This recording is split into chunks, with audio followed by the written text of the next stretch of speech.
Assalamualaikum warahmatullahi wabarakatuh. Bertemu lagi dengan saya di kelas komunikasi lanjut hari ini. Kali ini saya akan mengisi kuliah online dengan menjelaskan tentang materi bicara untuk melakukan persuasi. Seperti pekan lalu, sebagai pengganti tanda presensi, seperti pekan lalu sebagai tanda presensi, pengganti presensi, maka Anda harus mengumpulkan catatan dari materi perkuliahan ini paling lambat hari Senin ya, jam 10 pagi. Melanjut ke materi pertama, saya akan mulai dulu dengan apa sih pentingnya persuasi. Persuasi merupakan proses menciptakan, menegaskan, atau mengganti kepercayaan orang lain atau mendorong orang lain untuk melakukan tindakan tertentu. Jadi intinya persuasi itu cara kita mengajak orang lain untuk melakukan tindakan tertentu gitu ya, atau berpikir dengan cara perspektif kita. Kemampuan untuk bicara dan menulis secara persuasi akan menguntungkan Anda di setiap bagian dari hidup Anda, mulai dari relasi personal hingga aktivitas komunitas. Jadi setiap kita ketika kita memiliki kemampuan untuk persuasi, maka kita bisa membangun relasi lebih banyak, kita bisa membuat aktivitas komunitas jauh lebih menginspirasi gitu.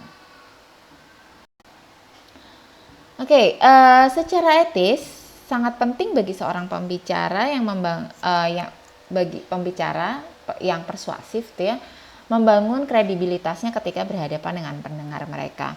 Anda bisa bayangin ketika Anda ingin melakukan persuasi ke orang lain, tapi orang lain udah nggak percaya dengan kredibilitas kalian. Kalian misalnya tukang plagiat, kalian misalnya suka bohong dalam hal statistik atau nggak jujur dan lain sebagainya. Dengan cara demikian kredibilitas akan turun. Jadi kalian harus memastikan bahwa tujuan dari bicara tersebut etis dan jujur. Bicara yang etis sudah saya berikan materinya di beberapa pertemuan yang lalu. Terdapat beberapa tantangan dari speech atau bicara untuk melakukan persuasi. Tantangan pertama, saat melakukan persuasi, kalian akan berhubungan dengan topik-topik yang cukup kontroversi, yang akan menyinggung tindakan orang lain, nilai dan kepercayaan pendengar kalian, yang akan membahas tentang tindakan, nilai dan kepercayaan orang lain, yang mungkin kadang akan menimbulkan resistensi dan membuat kegiatan persuasi semakin sulit karena resistensi tadi ya. Dan kalian harus mengingat bahwa tidak semua audiens akan setuju. Jadi kalau misalnya kalian mau melakukan pidato yang bentuknya persuasi, kalian khawatir nih nggak semua orang setuju dengan pendapat kalian. Kalian nggak perlu memikirkan hal itu, karena apapun yang terjadi, seberapa hebat pun Anda untuk melakukan persuasi, nggak semua orang akan setuju dengan pendapat kalian.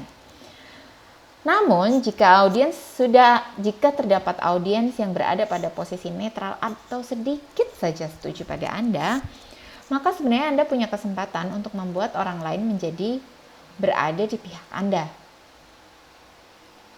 Dan jika pendengar berada pada oposisi dari posisi Anda, kalian dapat mengatakan bahwa pidato Anda sukses karena beberapa audiens masih mau melihat kembali pandangan Anda. Jadi awalnya mereka oposisi, tapi kemudian mereka mau merevisi atau memikirkan kembali, merefleksikan kembali pandangan mereka, maka kalian bisa dikatakan sebagai orang yang sukses dalam mempersuasi.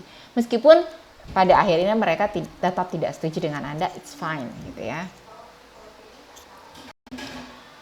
Berikut ini adalah derajat pengaruh dari persuasi, mulai dari yang paling kiri yaitu mereka merasa sangat oposisi gitu ya, hingga yang paling kanan adalah yang paling mendukung. Di sini yang paling kiri adalah sangat oposisi, sangat kuat oposisinya.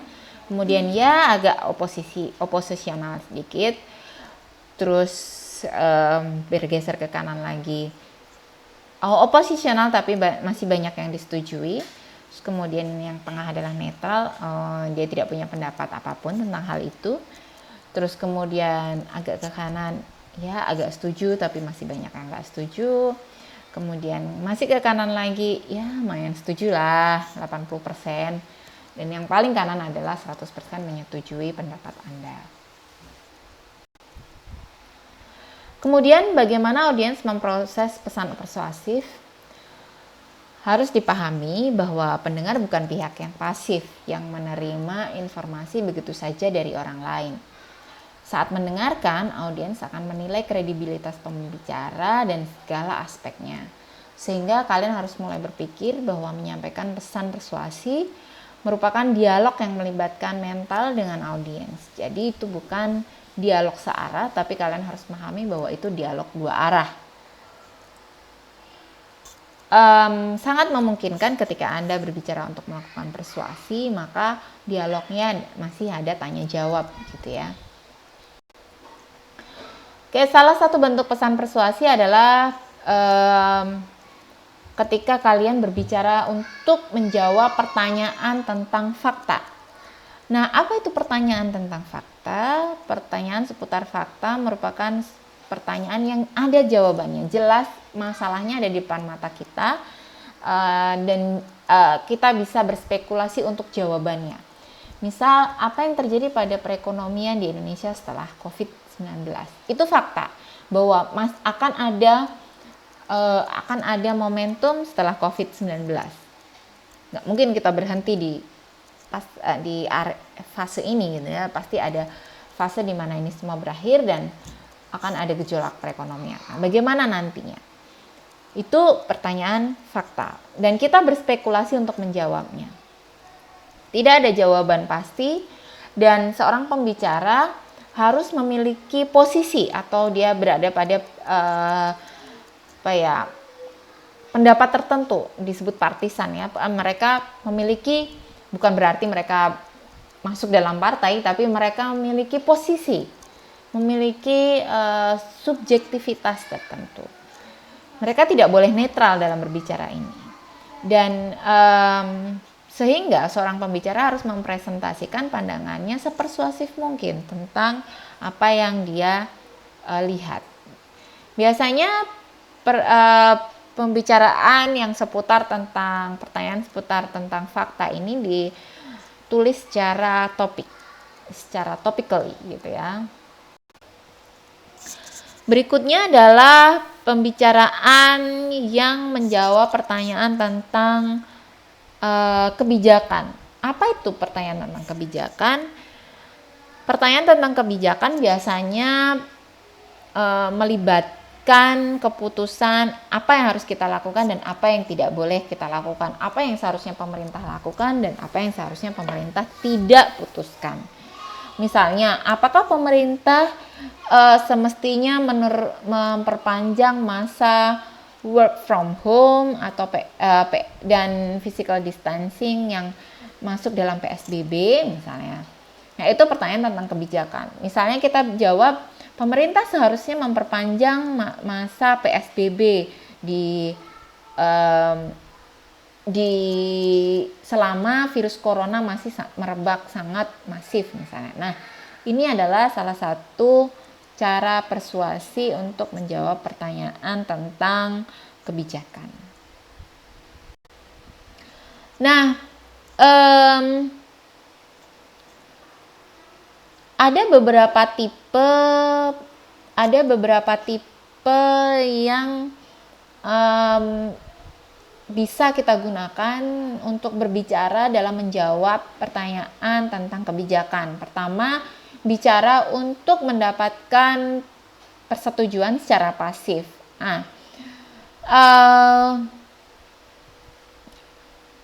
Berbicara untuk mendapatkan passive agreement atau persetujuan secara pasif itu Anda ingin mendapatkan persetujuan dari audiens Anda tanpa membutuhkan aksi dari audiens Anda. Jadi Anda nggak pingin, misalnya Anda cuma pingin bahwa audiens Anda sepakat dengan pendapat Anda saja tanpa melakukan apapun, gitu ya. Yang kedua adalah pembicaraan untuk mendapatkan perubahan aksi gitu ya, atau immediate action. Nah, di sini tujuan dari speech Anda, tujuan dari bicara Anda adalah supaya audiens itu melakukan aksi yang Anda inginkan. Tidak hanya mereka menyepakati saja, tapi melakukan aksi. Misalnya, Anda ingin mereka menandatangani petisi, misalnya. Atau Anda ingin mereka melakukan aksi serempak. Misalnya, Anda ingin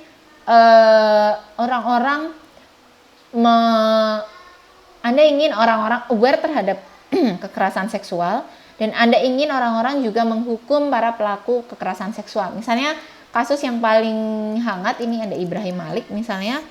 Nah, Anda membuat tulisan di change.org, dan di situ goal Anda adalah orang-orang nggak cuma sepakat dengan pendapat Anda, tapi Anda ingin sebanyak mungkin orang untuk menandatangani petisi yang Anda buat. Atau Anda ingin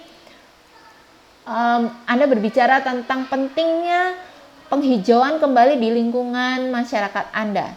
Sehingga apa yang Anda lakukan, Anda menginginkan banyak orang menanam tanaman, misalnya melakukan penghijauan di area-area rumah mereka. Kemudian bagaimana menganalisis pertanyaan tentang kebijakan? Ada 3 isu yang penting saat Anda mendiskusikan pertanyaan tentang kebijakan. Pertama, Anda harus menyinggung, ketika Anda melakukan speech tentang policy, tentang kebijakan, maka pertama Anda harus bisa menyebutkan isu tentang kebutuhan. Anda harus dapat menjelaskan kebutuhan pendengar berkaitan dengan subjek Anda. Misalnya Anda berbicara tentang apakah penting untuk meneruskan masa work from home atau PSBB untuk menghindari COVID-19. Untuk menekan COVID-19, pertama Anda harus bisa menjelaskan ke pendengar tentang kebutuhan pendengar Anda. Oh, pendengar saya butuh, saya harus bilang bahwa kesehatan merupakan hal utama bagi para masyarakat. Kedua, saat anak atau suami Anda terserang, maka mereka kemungkinan besar akan diambil dari Anda dan diisolasi dari Anda tanpa Anda bisa melihat kondisi mereka misalnya. Nah, itu need pertama. Kedua, Anda harus bisa memberikan solusi. Sehingga misalnya masa PSBB harus diteruskan, tapi pemerintah harus bisa memastikan logistik di daerah-daerah mencukupi misalnya. Nah, itu plan. Kemudian bagi masyarakat yang masih memiliki penghasilan berlebih, mereka mau saling membantu tetangga yang kekurangan misalnya. Nah, itu plan. Itu adalah solusi. Practicality, Anda bisa menjelaskan tentang kira-kira ketika solusi itu diterapkan bagaimana tingkat keberhasilannya. Ataukah itu hanya akan membuat masalah baru. Nah, ini yang harus Anda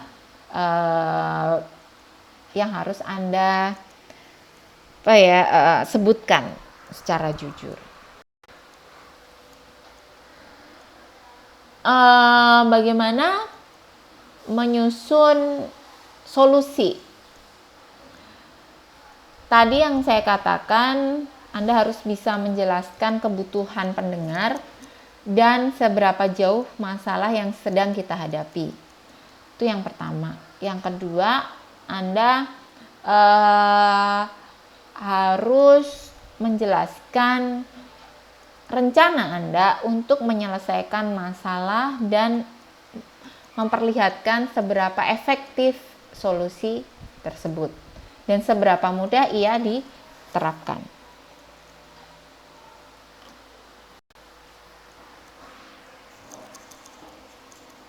Yang kedua adalah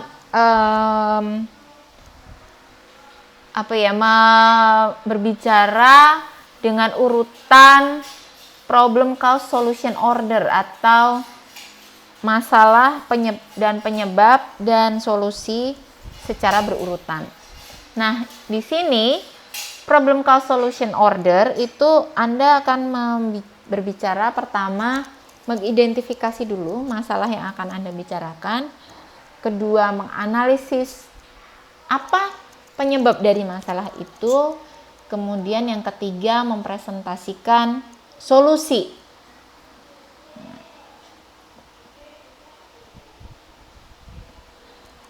Kemudian